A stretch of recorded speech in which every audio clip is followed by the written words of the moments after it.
para assalariar trabalhadores para a sua vinha. E tendo ajustado com os trabalhadores a 1 denário por dia, mandou-os para a vinha. Saindo pela 3ª hora, viu na praça outros que estavam desocupados, e disse-lhes: ide vós também para a vinha, e vos darei o que for justo. Eles foram. Tendo saído outra vez, perto da hora 6ª e da hora 9ª, procedeu da mesma forma. E saindo por volta da hora 1ª, encontrou outros que estavam desocupados e perguntou-lhes: por que estivestes aqui desocupados o dia todo? Responderam-lhe: porque ninguém nos contratou. Então lhes disse ele: ide também vós para a vinha.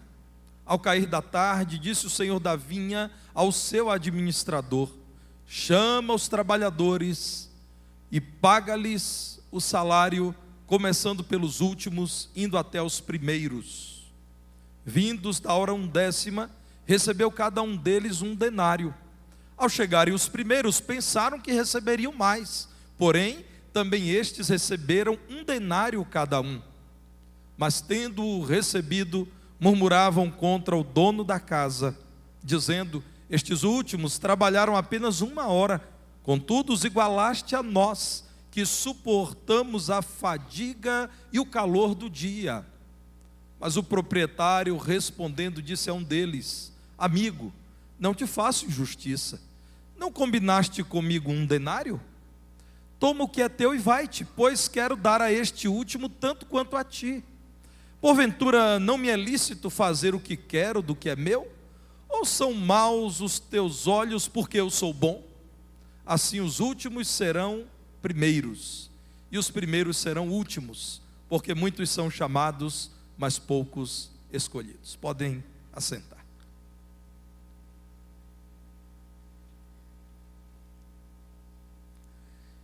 Essa preciosa parábola, que mais uma vez nos fala acerca do reino de Deus, do plano de Deus, tem como figura principal, personagem principal, o próprio Deus.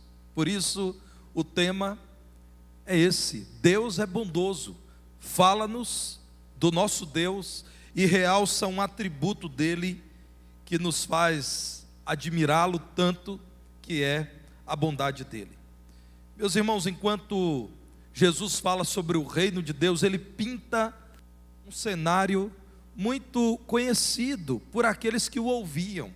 Um grande proprietário de terras, um plantador de uvas, que conhecia a extensão da sua lavoura e por isso convocava muita gente para trabalhar em suas terras. Esse Senhor de muitas terras é Deus. Fala-nos aqui da sua bondade em chamar pessoas para a realização da sua vontade, e em sua bondade cuida de todos. Pelo menos 2 grupos são realçados aqui. A palavra de Deus mostra um exagero de graça do Senhor ao abençoar aqueles que tiveram pouco tempo para trabalhar. Chegaram alguns faltando 1 hora para o fim do serviço, que se dava quando o sol caía. Normalmente o serviço começava por volta das 6 horas da manhã e estendia-se até as 6 da tarde. Deus, por meio dessa parábola, é apresentado cheio de graça com gente que foi chamado para trabalhar já no final do expediente da colheita. Por outro lado, o Senhor cuida de um outro grupo que ele também amou. Um grupo que precisava ser ensinado, disciplinado, porque era um grupo exageradamente legalista, insensível, mostrava-se também egoísta, e por isso o Senhor não foi injusto, não deixou de ser bondoso, porque não deixou de incluí-los no seu trabalho, mas o Senhor os reprovou por sua atitude, como eu disse, cheia de insensibilidade. Olhem para o capítulo anterior, o capítulo 19, ele é finalizado com os versículos 29 e 30, quando Jesus, alertando os homens acerca do erro que é amar as riquezas e entregar o coração às riquezas, o Senhor disse: todo aquele que tiver deixado casas, ou irmãos, ou irmãs, ou pai, ou mãe ou mulher, ou filhos ou campos, por causa do meu nome, receberá muitas vezes mais e herdará a vida eterna. Porém, muitos primeiros serão últimos e os últimos primeiros. Agora veja na parábola, o último versículo que lemos foi o 16. Assim, os últimos serão primeiros e os primeiros serão últimos, porque muitos são chamados, mas poucos escolhidos. Certamente, irmãos, Jesus sabia que muitos que o ouviam, porque estavam interessados no tema das Escrituras, daquilo que era espiritual, eram judeus que desconsideravam o amor de Deus pelos gentios. Jesus, de algum modo, está dizendo: vocês, judeus, foram chamados há muito tempo para trabalharem pelo meu nome, na minha obra, na minha vinha. Mas, lembrem-se que aqueles que estão sendo chamados agora, ou serão chamados em breve, os que não são judeus, também têm um lugar na minha seara. Meus irmãos, de algum modo Jesus estava aqui denunciando o erro da religiosidade popular daqueles dias que se perpetua em nossos dias. A religiosidade do toma lá da cá. Se eu posso dar muito para Deus, Ele em troca dará muito para mim. Se eu dou pouco e os homens veem que eu dou pouco, Deus certamente me dará muito pouco. Jesus confronta aqueles que pensavam assim e diz que não é bem assim, que aos olhos de Deus as coisas acontecem em seu reino. Naqueles dias, irmãos, era comum que latifundiários, homens com muitas terras, chamassem trabalhadores temporários para servirem durante as colheitas. E era comum, percebendo que ao longo do dia aquele grupo contratado não daria conta, contratar outros e pagar pelo tempo de serviço fracionado ao longo do dia. Então a parábola fala de algo que os ouvintes de Jesus conheciam. Nós, hoje, ao lermos toda a parábola e lermos essa parábola em concordância com toda a palavra de Deus, porque a Bíblia explica a própria Bíblia, sabemos, irmãos, que essa parábola não está tratando de salvação, porque o homem não é salvo por obras, não é justificado por obras, pelo acúmulo de atitudes, pelo acúmulo de atividades religiosas que vem a desempenhar. Ele é salvo pela bondade de Deus, que graciosamente perdoa arrependidos e concede eterna salvação aos contritos. Aqui, meus irmãos, a ênfase, no meu entendimento, é quanto a um atributo do nosso Deus, que é a sua bondade. A ênfase é dizer aos homens que Deus é bondoso e Ele quer comunicar esse atributo dele aos homens. É um atributo comunicável. Você pode olhar para o Senhor e, em comunhão com o Senhor, admirar o Senhor e imitar o Senhor. Essa parábola é um chamado para que nós vejamos quem é Deus no tratamento com os homens e o amemos ainda mais e o imitemos. Herbert Lockyer, comentando esse texto, diz que quanto à recompensa pelos serviços prestados, há a manifestação de três grandes e maravilhosos princípios, segundo o irmão Newbery destaca: justiça, soberania e graça.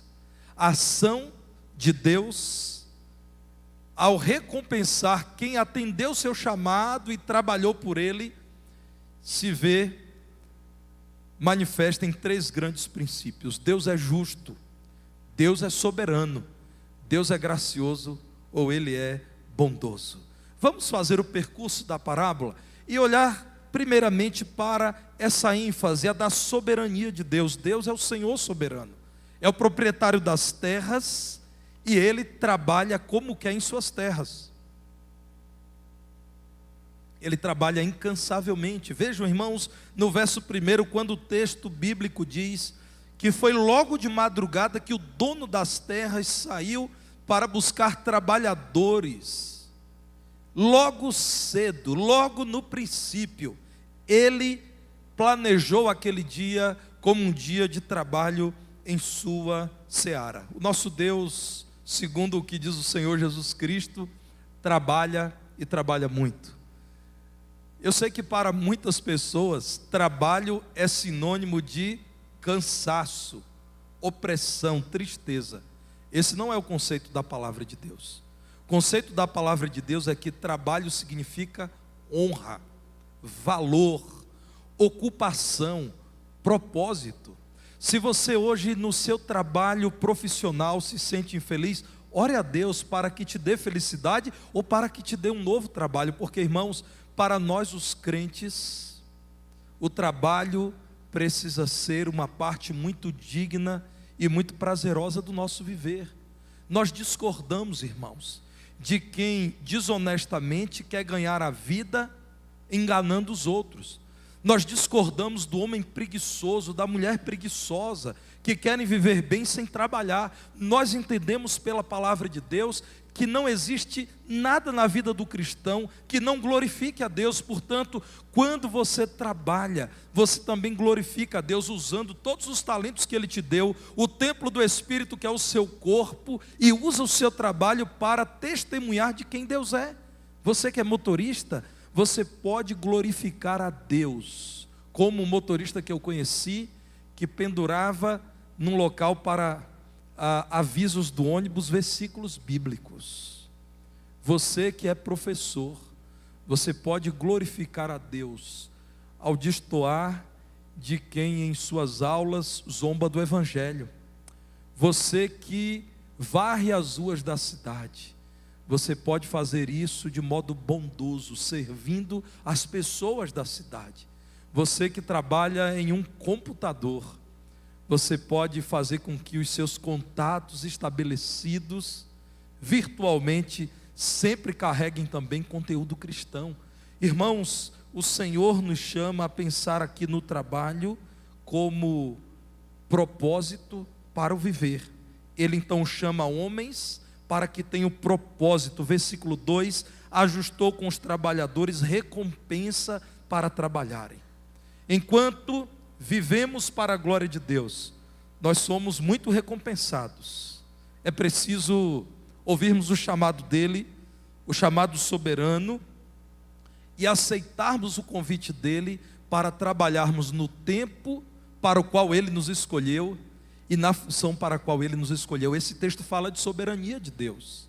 Deus chamou pessoas e ele foi chamando em determinado momento quem ele queria. Se você é crente em Jesus nesse tempo, louve a Deus, por mais difícil que esse mundo seja, e ele é um tempo contrário em boa medida ao Evangelho de Jesus Cristo, mas esse é o tempo em que Deus te chamou para trabalhar para Ele, para viver como um cristão, e Ele diz o que devemos fazer. Ele foi chamando ao longo do dia, às 6 da manhã, às 9 da manhã, ao meio-dia, às 3 da tarde, e graciosamente, quando parecia que alguns continuariam no mercado da cidade, com aquele dia encerrado, sem utilidade, o Senhor ainda chamou alguns e disse: há 1 hora para vocês, corram, há tempo para vocês trabalharem para mim na minha vinha. Vejam um Senhor soberano, motivado por sua bondade, dizendo: há tempo para quem está por aí sem propósito, mas agora ouviu a minha voz e me amou e deseja trabalhar para mim. Essa parábola também nos fala de justiça, irmãos. Sim, a partir do versículo 3, a palavra do Senhor vai enfatizando que o Senhor das terras disse: eu darei a vocês o que for justo. Verso 4. Perto da hora 6ª e da 9ª, verso 5, fez o mesmo, disse: venham trabalhar comigo, eu não serei injusto com vocês. Perto da hora 1/10, faltando 1 hora para encerrar os trabalhos do dia, ele ainda disse a alguns: vocês estão desocupados? Venham, eu quero contratá-los também. O trabalho, irmãos, é apresentado a partir também do critério da justiça. O Senhor sempre dizendo: haverá recompensa para todos vocês, venham trabalhar. A lei dizia que era necessário pagar o trabalhador no mesmo dia, porque eram pessoas, irmãos, que do modo geral comiam do que alcançavam no trabalho daquele dia de trabalho. E Jesus sabia disso, de como algumas pessoas se queixavam de patrões que sumiam no final do dia, que não pagavam. Se você acha que isso é coisa do nosso tempo, você está enganado. Naqueles dias, contratavam trabalhadores e ao fim do dia não acertavam o trabalho dele. Vejam o que diz Deuteronômio 24, versos 14 e 15. Leis para que a nação de Israel fosse estabelecida como uma nação justa. Não oprimirás o jornaleiro, pobre e necessitado. É aquele que trabalha uma jornada, um dia. Não oprimirás o jornaleiro pobre e necessitado, seja ele teu irmão ou estrangeiro que está na tua terra e na tua cidade. Isso aqui é bondade de Deus, irmãos. Muitos judeus eram tentados a fazer o que egípcios, babilônios e outros povos faziam. Se é estrangeiro, ele não tem como reclamar de coisa alguma. Vamos oprimir, vamos explorar. O Senhor diz: Israel há de ser uma nação diferente se vier a me obedecer. Ainda que ele seja um estrangeiro, não oprimam, paguem o que é justo. Ele também precisa comer, ele também precisa viver dignamente. No seu dia lhe darás o seu salário, antes do pôr do sol. Está acabando o dia, pague às claras o salário do trabalhador, porquanto é pobre, e disso depende a sua vida, para que não clame contra ti ao Senhor e haja em ti pecado. E o que o texto bíblico está dizendo é: Deus é justo. Se o pobre vier a clamar contra ti diante do Senhor, o Senhor entrará na questão, e Deus é justo, Ele punirá você. Meus irmãos, o trabalho é um convite daquele que é justo. O Senhor nos chama a um trabalho recompensador, e a grande honra desse trabalho é servi-lo, é estar sob o comando dEle, nas terras dEle, cooperando com Ele. Nós nunca seremos injustiçados por trabalharmos na obra do Senhor. E aqui eu quero falar para você, meu irmão, que talvez esteja na igreja de Cristo há décadas. Em algum momento você percebeu que não foi lembrado. Se isso aconteceu, porque lidamos com pessoas muito falhas na igreja, lembre-se que Deus é justo. Deus conhece o seu coração, o seu amor, o seu serviço. Deus não tem falha de memória, isso é coisa nossa. Isso é do ser humano se esquecer. Deus não. E eu provo biblicamente.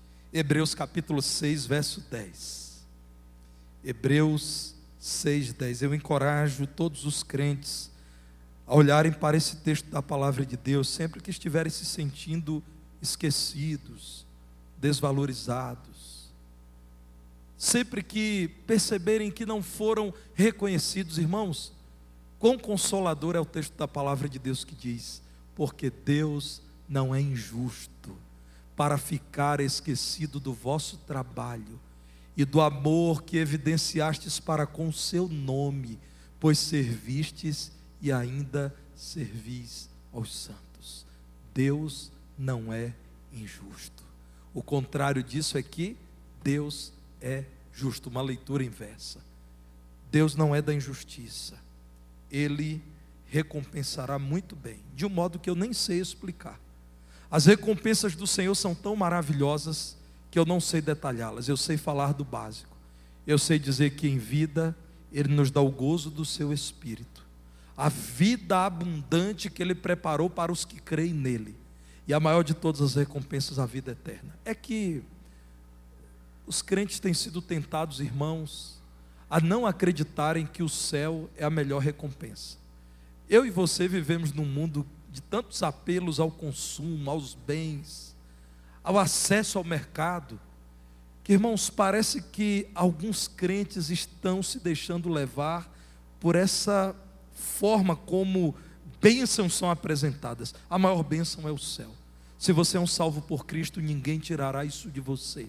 Você, ainda que tenha pouco daquilo que a humanidade valoriza, se você é um salvo por Cristo, você está muito bem lembrado pelo Senhor. Deus não é injusto, irmãos. Deus não é injusto. O homem é, mas Deus não é. E se você confia em Deus, você sabe que toda injustiça chegará ao fim e Deus se manifestará no tempo adequado. Creia no Senhor, não se desespere. Saiba que Deus sabe o que está fazendo.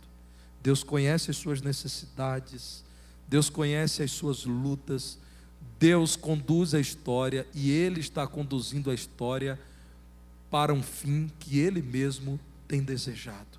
A parábola também nos fala de bondade acima de tudo. Então Deus, que é o Senhor soberano e que é o Senhor justo, é acima de tudo retratado aqui como o Senhor de toda bondade. Por graça, irmãos, Ele faz mais do que esperado.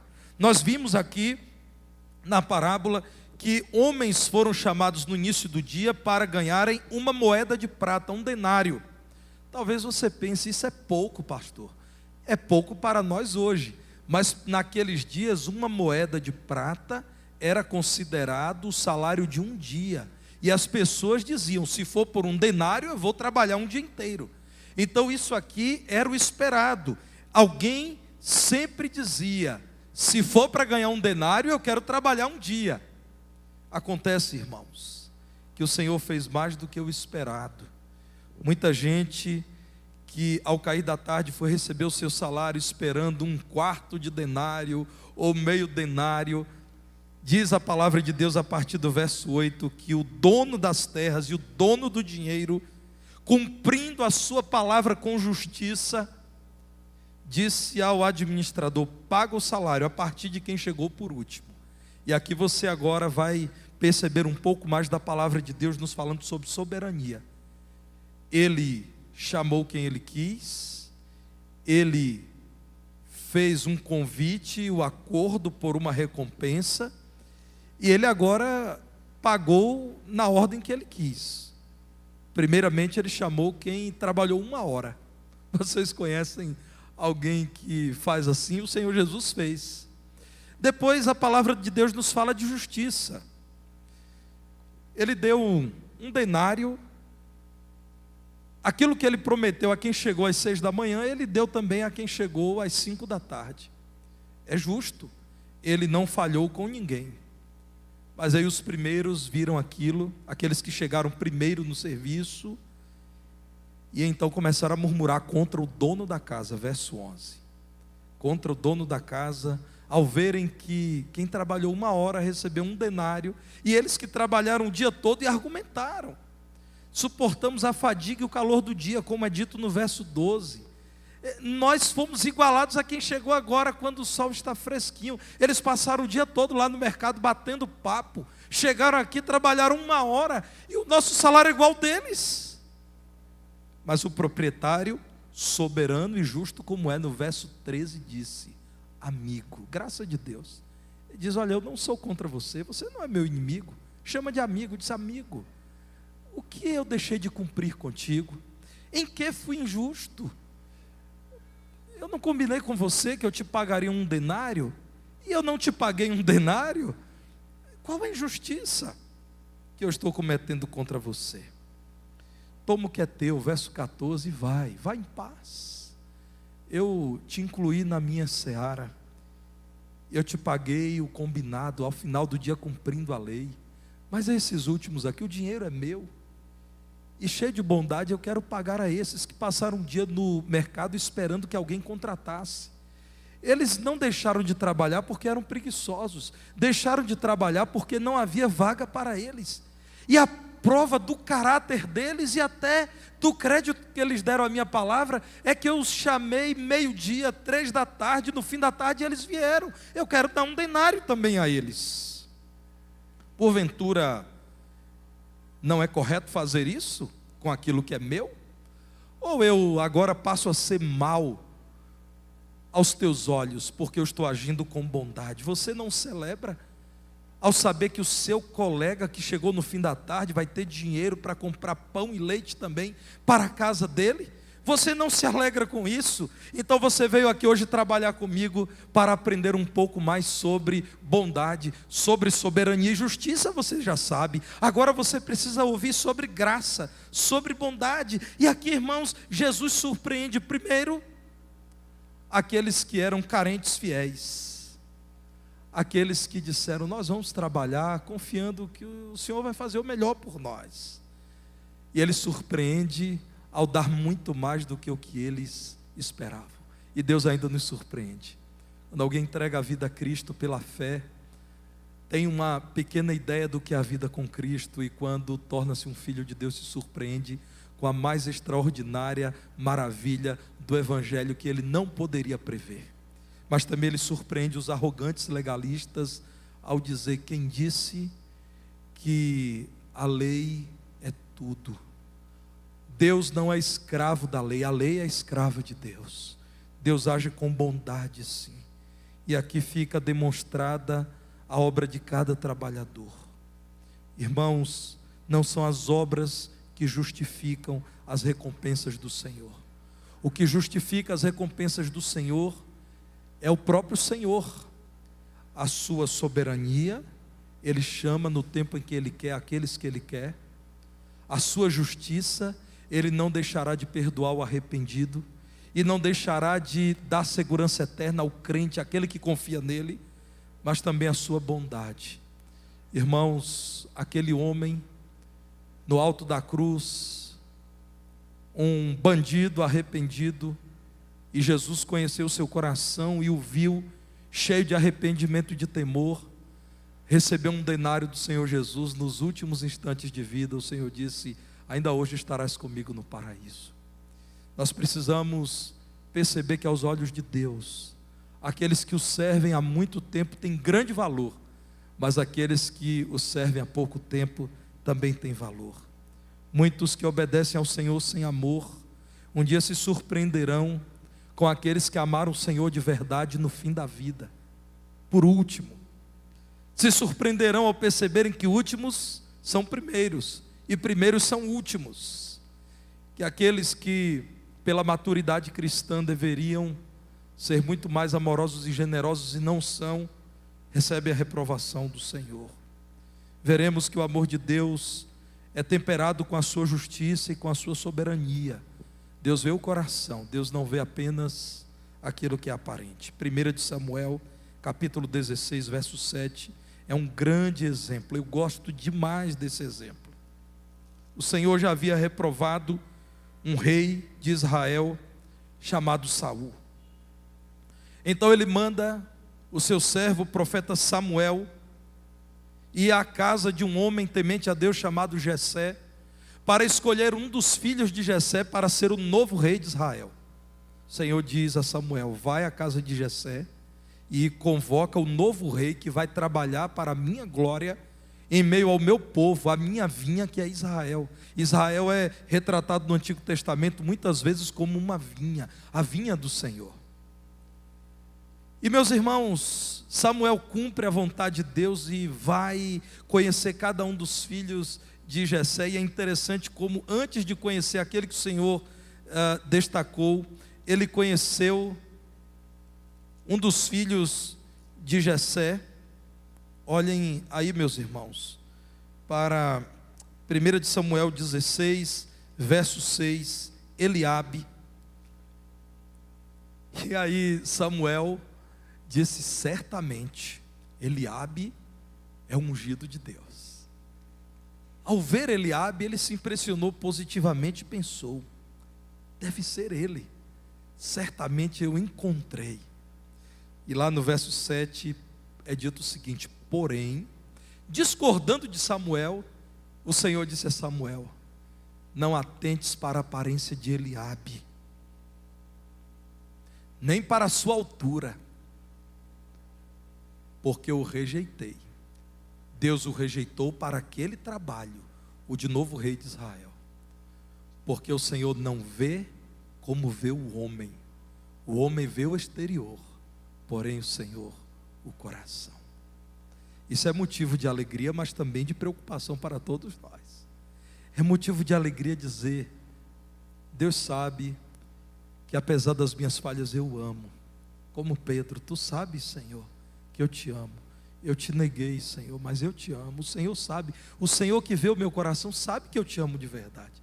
Mas isso é motivo de preocupação também, irmãos. Deus sabe o que há no coração de vocês. Quem serve por amor, quem de fato ama viver na presença do Senhor, quem se importa com o perdido e a salvação do perdido, quem ama a obra de Deus e se importa com o futuro da igreja de Deus, Deus vê o coração, enquanto nós vemos normalmente o exterior.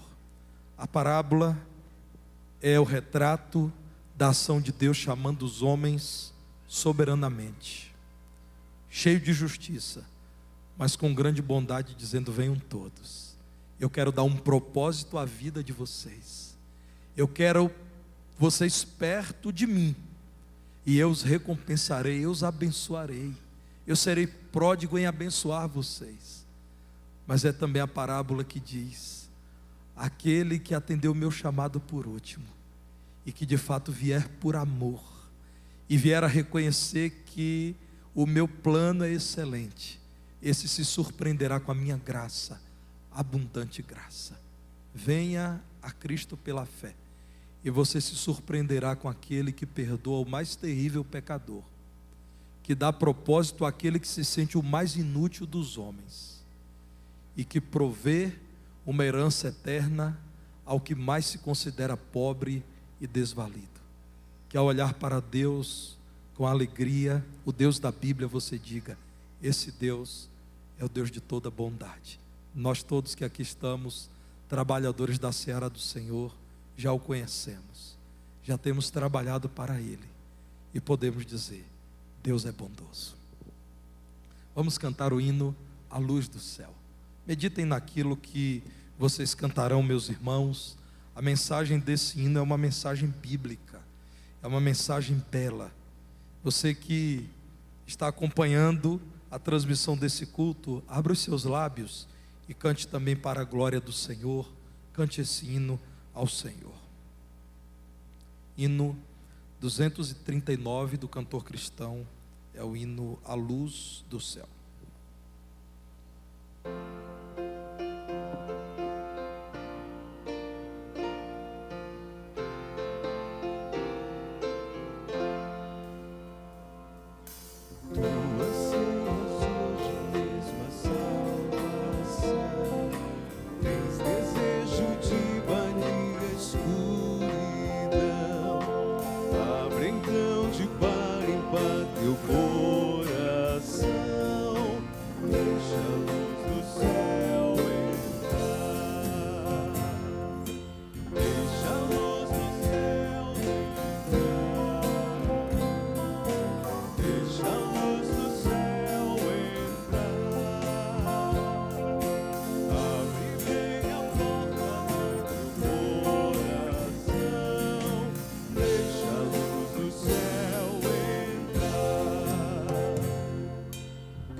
Ao longo dos anos eu tenho visto Deus bondosamente chamando homens e mulheres, jovens e crianças em todas as nações ao arrependimento e à vida com Ele.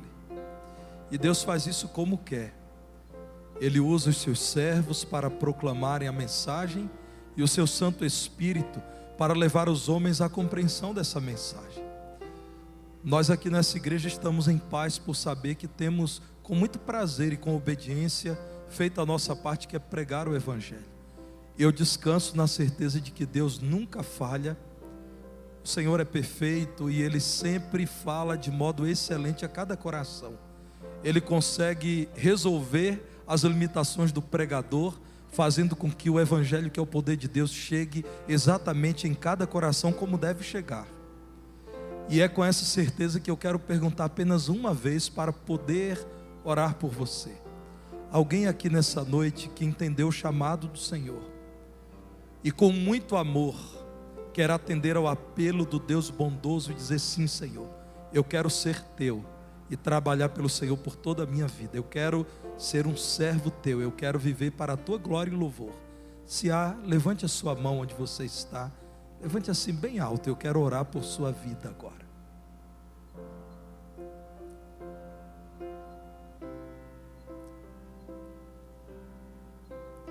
Alguém em nosso meio dizendo: sim, eu me entrego a Cristo nessa hora. Vamos orar. Senhor, nós te agradecemos, porque por tua graça podemos te conhecer. Sabemos hoje que o Senhor é soberano, mas é também justo. É soberano e justo, mas é também bondoso. Muito obrigado, Senhor. Sabemos que não fosse a tua bondade, estaríamos perdidos, porque isso merecíamos. Cada um dos nossos pecados contra a tua santidade deveriam ser justamente punidos com a perdição. Como é bom ver o caráter daquele Deus santo, que é também amoroso, bondoso, misericordioso. Receba o louvor do teu povo, Senhor. Esse povo que o Senhor comprou para si mesmo. Este povo que te adora, sabendo que adora o Deus vivo e verdadeiro, o Deus mais maravilhoso que um dia o homem já pôde conhecer. Nós te reconhecemos como o único e verdadeiro Deus e queremos contar essa maravilha a toda a tua criação, Senhor. Usa esta igreja, Senhor, a primeira igreja batista, para continuar dizendo aos homens: ouçam o chamado de bondade do Senhor e venham viver na grande propriedade dele, que é o seu reino de amor. Nós rogamos ao Pai que abençoe aquelas pessoas que em seu íntimo firmaram um compromisso com o Senhor, que dê-lhes poder para resistir ao pecado e desejar viver na tua presença, aguardando a volta breve do Senhor. Muito obrigado, Senhor, porque este teu servo teve mais um privilégio nessa noite, o privilégio de apresentar-se diante do povo de Deus para proclamar o evangelho das insondáveis riquezas do nosso Deus. Ó Deus, permita-me ainda ter voz, como o Senhor me tem dado nesses últimos dias, para pregar o evangelho da graça muitas e muitas vezes. Muito obrigado, Senhor, por este privilégio bendito. Louvo o Senhor em nome de Jesus. E ainda peço ao Senhor que o teu amor, o amor do Pai, a graça salvadora do Filho